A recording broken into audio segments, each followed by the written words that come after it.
Hi, hello, and welcome to Remnant Mentality.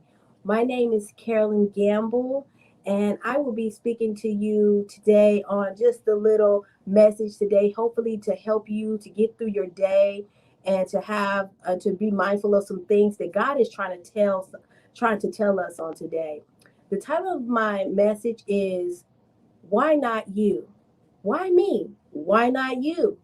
That is the title of my message. I will be coming from Job, pretty much the whole book of Job, but the key verse that I want that I want you guys to focus on is Job the third chapter, the 25th through the 26th verse. And it reads, "The greatest thing the greatest thing that I have feared has come upon me. And now I am in turmoil and I am really confused on what to do." Now, in the story of Job, I'm going to summarize that for you guys because the story of Job is like over 40, it's pretty much 42 chapters, but I'm going to summarize it for you guys so you guys can have, go back in your spare time, in your reading time, and you'll be able to read everything that I'm going to be discussing with you on today. But in the book of Job, it talks about how Job, there in the town of Oz, lived a man that was a great man of God, and that man's name was Job. He lived in the town of Oz. Okay, and it talks about how he was a righteous man of God and how he loved God and he always did everything pretty much by the book. He seeked God for everything that he did. He always prayed and he fasted and he pretty much did everything that he could possibly do to please God. But in the midst of this situation, it says in the first chapter, starting at the 6th verse, that as the angels were going and reporting back to God, Satan came. And Satan was talking to God, and God asked him, like, why are you here? Like, what have you been doing? And Satan said, you know what I do. I'm roaming the earth, checking out everything, trying to see who I can kill, steal, and destroy, trying, doing my job. And so God was talking to him, and he said, man, what about this man Job, man? I mean, he ain't all that it's cracked up to be. And God says, hey, have you considered my son Job, my servant Job? He's a great man of God. You could try whatever you want to try on him, just don't kill him, but you can try it all on him. I know that he is my servant. I know that you can do whatever you want to him, and he will never disown me. He will never curse me. He will never curse my name. He will never turn his back on me. And so Satan said, you know what, man, I promise you that if you take everything away from him, because Job was a rich man and Job had everything that anyone could ever desire. He had the best children. He had 5 or 6 children and have a whole bunch of sons and a whole bunch of daughters and had the best wife. He had the best house. He had cows, horses, everything to make a man rich. Job had. And God said, you know what? You can take everything away from him, his kids, the horses, whatever it is that he owns, all of his possessions. You can take all those things away from him, and I guarantee you that Job would never forsake me. And so Satan said, you know what? You take that hedge of protection from around him. I guarantee you that he will curse the day, he will curse you and curse your name, and he'll spit in your face. He will hate you and never, ever even acknowledge who you are ever again. Because the only reason he's being so good and the only reason that he's doing everything that you say to do is because you give him everything. It's because you're spoiling him. And so God said, okay, deal.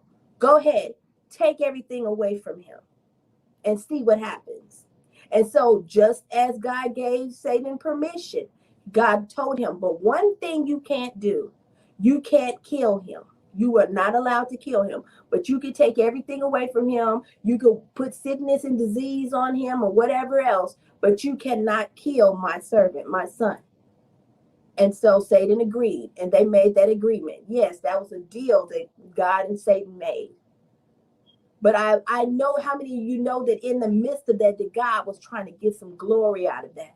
How many of you know that God was going to do a thing? He was going to turn a situation around for Job.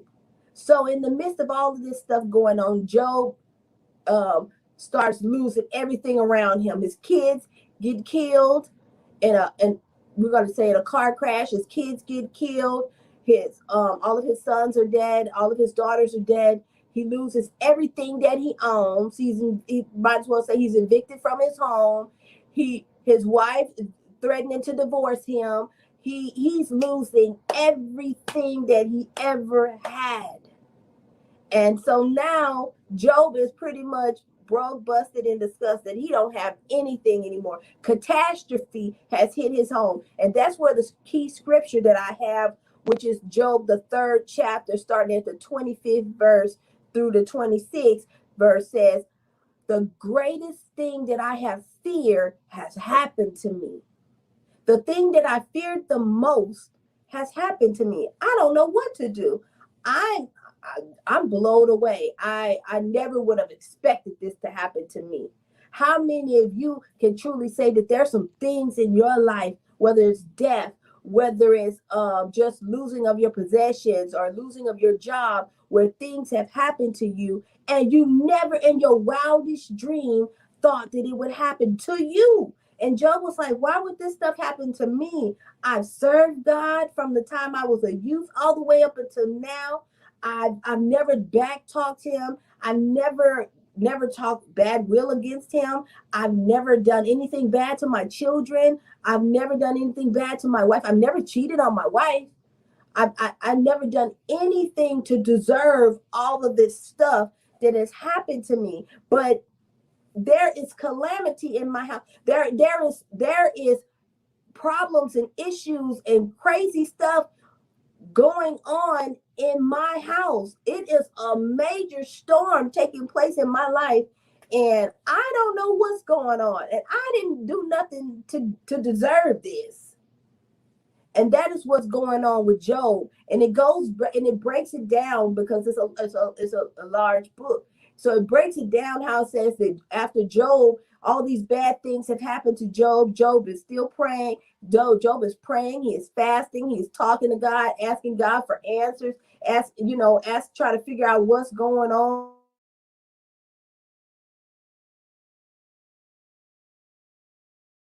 He's in good standings with God, and he is seeking God's face and talking to him. And it's crickets. Nothing is being said. And Job is, constantly praying and constantly talking to God.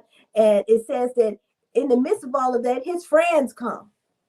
And in the midst of his friends come, and they say, Job, what did you do?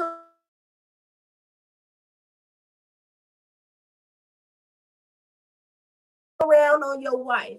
I bet you know what? Your sons and your sons, they bad. I bet you had done something, or they had done something. It's got to be something. What you do to your daughters? Maybe you did something we don't know nothing about. Have you been messing around with your daughters? What's going on? Because there's no way that all of these bad things all at one time is going to happen to a great man that you claim that you are, unless you did something. So what did you do? What did you do? And Job was like, I had no clue. I didn't do anything. I've done everything that I'm supposed to do the right way. I've taken care of my kids. I have even repented for my kids when I know that they did something wrong. I've always covered my kids and prayed for my kids. And God, I don't know. I didn't do anything. And his friends kept on accusing him and kept on trying to find fault in him. But I'm here to tell you that there was no fault in Job. Job did not do a thing or anything bad towards his children, towards his family, towards his wife. It says that in the Bible, in the story of Job, it says that even his wife came up to him and said, you know what, you just need to curse God and die. You and did something for God to be treating us this way. Matter of fact, you know what? We need to get a divorce. Clearly, because this right here that you got going on, this ain't working for me. I ain't lost my kids. I ain't lost my house. We have lost everything. You don't have a job anymore. So I don't know if maybe we don't need to be together. And Job is like, oh my gosh, like, what is going on? What is all of this? And so, anyways, long story short, so Job is very upset, and he's starting to get really nervous and starting to get a little bothered by this. But how many of you know that in the midst of a trial and a circumstance and a situation, you gotta encourage yourself. The word says, be encouraged, that even in the midst of your trials and your situations, you got to encourage yourself. You got to lift yourself up. You got to you got to remind yourself of the word and what the word says about those situations and those problems and those circumstances. The word says, I will never leave you nor forsake you. And that's what I believe that Job did. Job started to encourage himself in the word and start to build himself up in his most holy faith. And remember that God will never leave me nor forsake me. That God is not a God that he shall lie. If he did this, if he's doing this, he has a purpose and he has a plan. And all things work together for my good. And then no weapon formed against me shall prosper. And I am the head and not the tail. And I'm above and not beneath. And my lines are still falling in heavenly places. And everything concerning me is yes and amen. He had to encourage himself in the midst of that storm, in the midst of that situation. Job had to encourage himself. Just like how I went from high to low, that's what Job had to do. I started off calm, but now I'm hyped. Job had to get in the word of God, get in his word and encourage himself. Yes, bad things happen to good people, but I'm here to tell you that even though God allows bad things to happen to you, he has a purpose and he has a thing that he's trying to get in you or get through to you in the midst of that storm. Yes, you might have lost your son to whatever that situation may be, but in the midst of that, God has purpose. You said, what purpose? How can there be purpose in me losing my son or my daughter? Well, God is trying to use you to be an avenue for somebody else, because somebody else has gone through the same thing that you just went through, and they need to be encouraged. They need to be strengthened. They need to be uplifted. They need to know that they're going to make it. And God is using you. Maybe he's raising you up to be that one to start that organization or to start that support system for other people who have went through the same thing that you have went through. And yes, Job is not the only one in the Bible who went through a storm and lost everything. He is not. What about Joseph? Joseph family members sold him as a slave, and he was a baby of the family, and his brother sold him into slavery. What about the book of Ruth? What about the book of Ruth, where Ruth lost everything as well, her husband and everything, and she didn't have nothing left but her mother-in-law? What about Esther, where Esther was an orphan and she lost all of her family, lost pretty much her mom and her dad, and she was left with nothing but her uncle, and she had to shake it off and try to live a decent life. All of us have lost something great in our lives. Some of us have lost everything in our lives, but God still has purpose. At the end of the book of Job, it says that in the midst of all of that, Job stayed firm and he continued to press towards the mark of the high calling, and he continued to encourage himself in the Lord, and God turned that thing around. He shifted, moved, and positioned things for Job as he stood flat-footed in the God that he served and trusted and believed in God, that God is going to work this thing out. God is not going to leave me. God is going to turn this situation around. I just got to keep on trusting and keep on believing and not give up and not give out and stay in my word and continue to confess, make my confessions over myself and tell myself that this too shall pass. Trouble don't last always. And that's what Job did. And it said at the end of the book of the 42nd chapter in Job, it says that God made his friends bless him. And in the midst of that, it says that God told the friends that you are wrong for accusing this godly man, this righteous man of God, of bad things that he's never done. He is good in my eyesight and he is in good standings. You go take the best that you have of your lands and your belongings, and you go bless Job. So it says that Job's friends had to turn around and repent of the evil things that they did or said about him, and go bless Job. It says that as Job prayed for them and received those things from his friends, that his friends were blessed. In the midst of him being blessed, his friends were blessed. And then it says that God said at the end, this is the part that I love the most. God said that he made his ladder greater than his former. So it says that everything that Job lost, he got double for his trouble.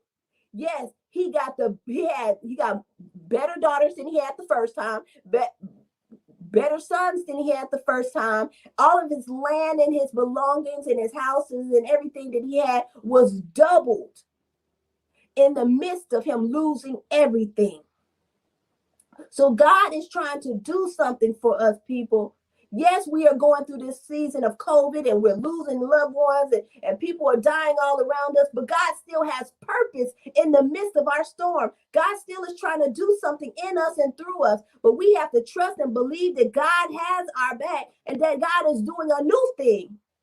And he's trying to do it through you, but you got to allow him to use you for his purpose and for his will. God is not a God that he shall lie. He will do this thing for us, and he's doing it right now. I need you guys to be encouraged in God, and I need you to be encouraged and know that he got this all in the palm of his hand. If he did it for Job, he'll do it for you. If he did it for Joseph, he'll do it for you. Joseph went from the pit to the palace. If he did it for Ruth, he'll do it for you. Ruth got her Boaz. She got the man of her dreams, even though she lost everything. If he did it for Esther, who was an orphan, she went from pretty much the pit to the palace. He'll do it for you. Esther became the queen of her land. He'll do it for us.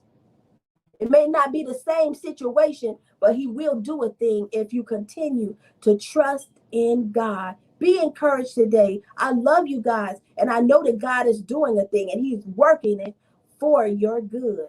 Be encouraged. I love you. You guys stay blessed. Until next time, this is Remnant Mentality. You guys be blessed in God. I love you. Be blessed.